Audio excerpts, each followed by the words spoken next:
سوال اٹک سے عبدالصمد صاحب نے پوچھا ہے کہ مسجد کے ساتھ متصل میدان ہونے کے باوجود اگر مسجد میں نماز جنازہ ادا کر دی جائے تو اس کا کیا حکم ہے؟ ہاں، مسجد میں نماز جنازہ ادا نہیں کرنی چاہیے، اور خاص طور سے اس صورت میں جب کہ متصل میدان موجود ہے اور بہت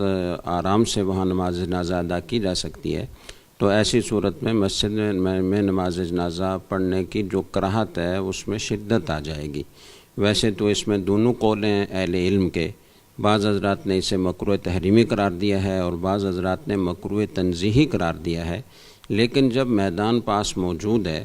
تو جب بھی کبھی کوئی کسی مسئلے میں اختلاف اقوال ہوتا ہے تو اس میں کوشش کرنی چاہیے کہ آدمی اس اختلاف سے نکل جائے اور متفق علیہ صورت اختیار کرے، اور خاص طور سے جب اس متفق علیہ صورت کو اختیار کرنے میں کسی طرح کی پیچیدگی نہیں ہے، کوئی دشواری نہیں ہے، مسجد کے متصل میدان ہے، تو ایسی صورت میں میدان ہی میں نماز جنازہ پڑھنی چاہیے، مسجد میں نہیں پڑھنی چاہیے۔